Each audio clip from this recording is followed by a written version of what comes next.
and welcome to African News on VOP TV. I am Fina Okechukwu. We begin the news today from Senegal, where 15 out of 20 candidates approved to contest in the delayed presidential election have united in a call for the vote to be conducted not later than April 2nd. President Macky Sall's tenure ends on April 2nd. The candidates, including notable figures like Bassirou Diomaye Faye and former Dakar Mayor Khalifa Sall, emphasized the importance of adhering to the electoral schedule and insisted that the candidate list should remain unchanged. President Sall's proposal to postpone the elections for several months to resolve disputes over candidate eligibility faced a setback when the country's highest court deemed the delay unconstitutional. In response, Sall expressed his commitment to organizing the election as soon as possible.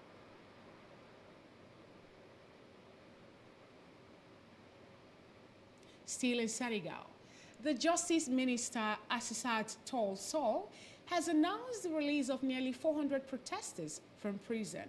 They were arrested and imprisoned during the political demonstration of March 2021 and June 2023.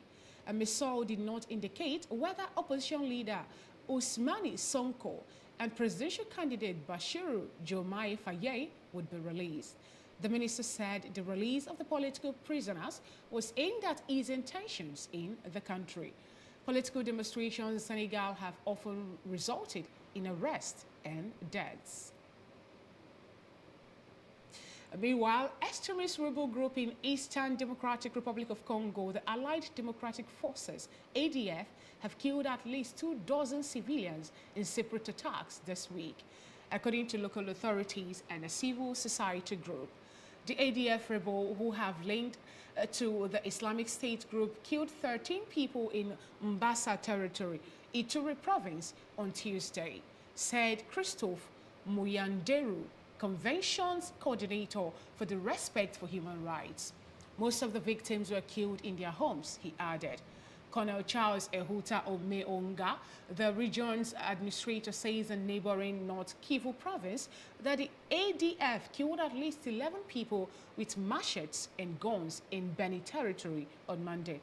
He added that civilians have also been targeted in their homes, and the death toll is higher because some people are missing. Violence has been brewing for years in eastern DRC, where around 120 armed groups are fighting for power, land, minerals, or the security of their communities.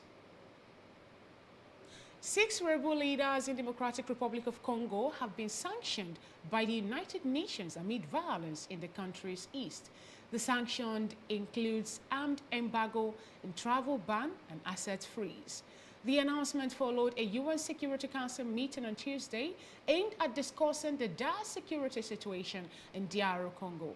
Those sanctions include the military spokesperson of the M23 rebel group, a general in the Democratic Forces for the Liberation of Rwanda, FDLR, and 2 senior leaders in the Ugandan armed group Allied Democratic Forces, ADF. The others are the leaders of the National Coalition of the People for the Sovereignty of Congo, CNPSC, a Maimai group, and the commander in the armed group, Tiwa Neho.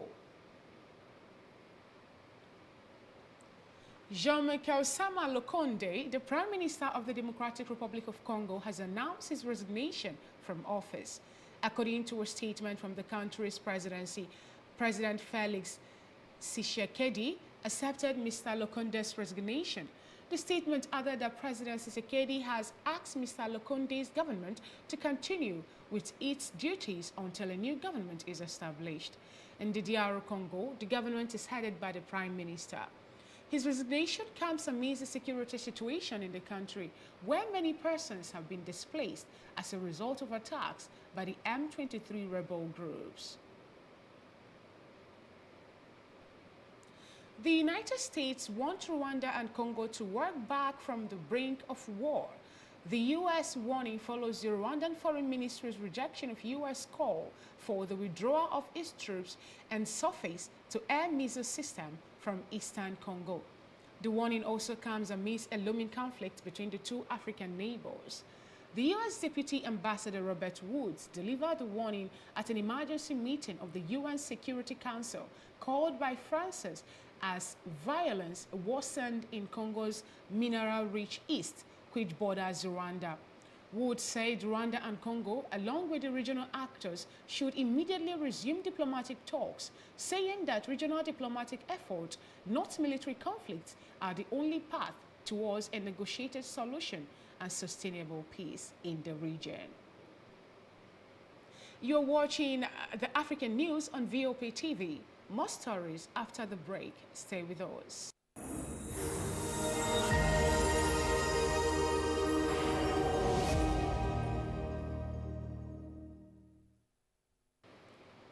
Welcome back. Still African News on VOP TV. South Africa will hold national and provincial elections on 29th of May, coinciding with the celebration of its 30 years of freedom and democracy, according to its presidency. The presidency says President Cyril Ramaphosa has consulted with the Electoral Commission regarding the date. The president has further convened a meeting with all provincial premiers and the commission to discuss the state of readiness of the elections.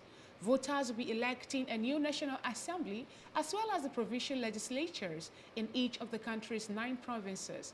Parties are allocated seats in the 400 seats parliament based on the percentage of votes they receive in the election, and MPs then elected the president.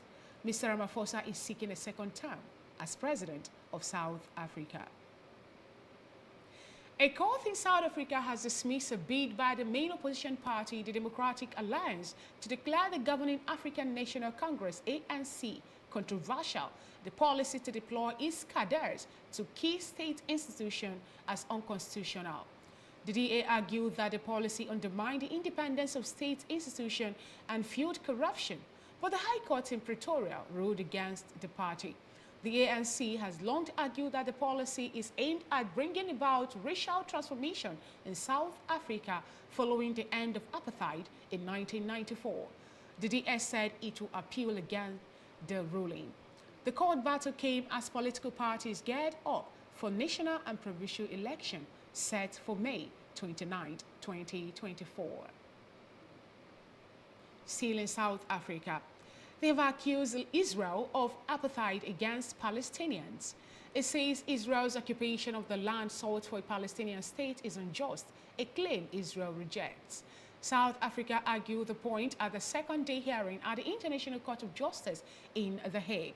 South Africa's ambassador to the Netherlands, Vizumuzi Madonsela, told the court that his country bears a special obligation to its people and the international community to ensure that wherever apartheid occurs, they will fight to bring it to an immediate end.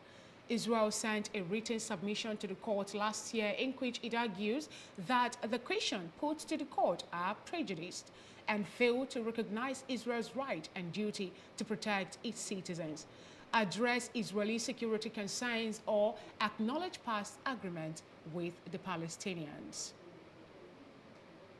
Meanwhile, a 13-year-old schoolboy in South Africa has been arrested after he allegedly shot and injured his principal in Grimston, east of the main city of Johannesburg. The boy has been charged with attempted murder. The principal is recovering in intensive care in a hospital. The shooting shocked many people in South Africa, where there is a growing concern over violence in schools. The pupil allegedly used his father's gun to carry out the act. The father has also been arrested on suspicion of negligence in relation to a firearm and was expected to appear in court. During a visit to the school, Gauteng Province Education Minister Matome Chiloane alleged that the boy drew up a hit list of 3 teachers who were giving him problems in the school. The High Court in Kakamega, Kenya, has approved the state's request to adjourn the hearing of the murder case involving the late Ugandan doctor Gideon Wamasebo. This postponement aims to facilitate the extradition of 5 suspects from Uganda to Kenya.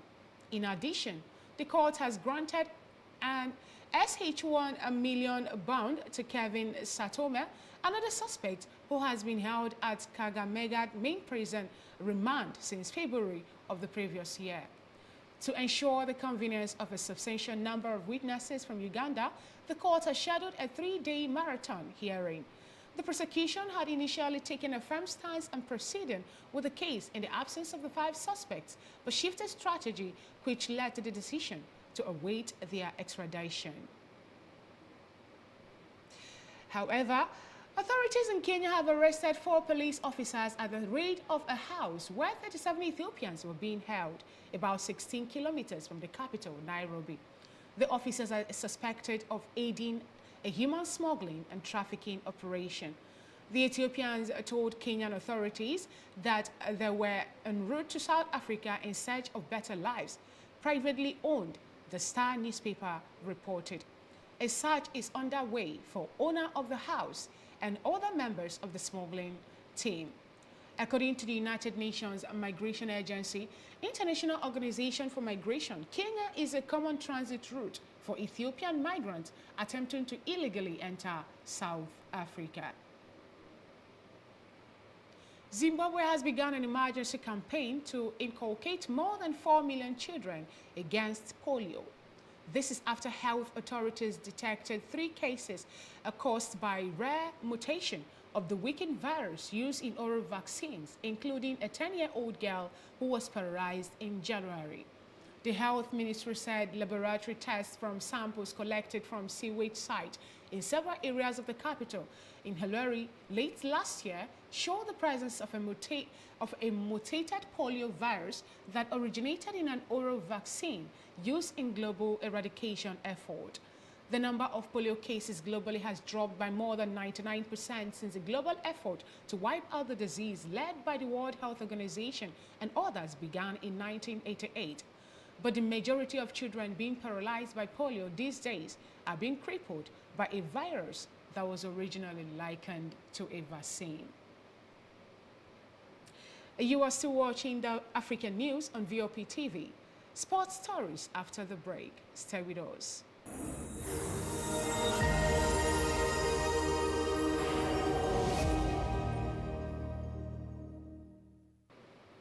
Welcome back. In sports, the Ivorian Football Federation has appointed MS Faye as the Elephants coach on a permanent deal after leading them to the AFCON 2023 title. The country's Football Federation's president, Idris Diallo, confirmed the appointment on Monday, but did not disclose the length of Faye's contract. Faye took over on an interim basis after Jean-Louis Gasset departed during the group stage of the finals. Before Faye took over, the Elephants had lost 2 games, including a record 4-0 home defeat by Equatorial Guinea. But the Ivorians processed as the last of the 4 best third-place team, and Faye oversaw an incredible turnaround for the tournament hosts in the knockout stages. Mali's national team captain Hamari Traore has been handed a 4-match ban after being found guilty of unsupporting conduct towards a referee. The 32-year-old defender was sent off straight after the final whistle following his side's quarterfinals defeat by Africos at the 2023 African Cup of Nations on 3rd February. Traore had to be dragged away by teammates following a confrontation with Egyptian referee Mohamed Adel as the Eagles lost 2-1 after extra time. With players and officials clearly seen pushing each other, half of his ban is suspended for a year. Mali's Football Federation has been fined $10,000 for the unsupporting behavior of its players towards a match official, while Ivory Coast Federation has been fined $5,000 for misconduct by the Elephants. It is a wrap on African News on VOP TV. Join us for our subsequent bulletins. By 4 p.m., the world news will come your way, and 9 p.m. today. Do well to subscribe to our YouTube at Voice of the People TV, on social media platforms at VOP TV Live. I am Fina Okechukwu. Enjoy the rest of your day.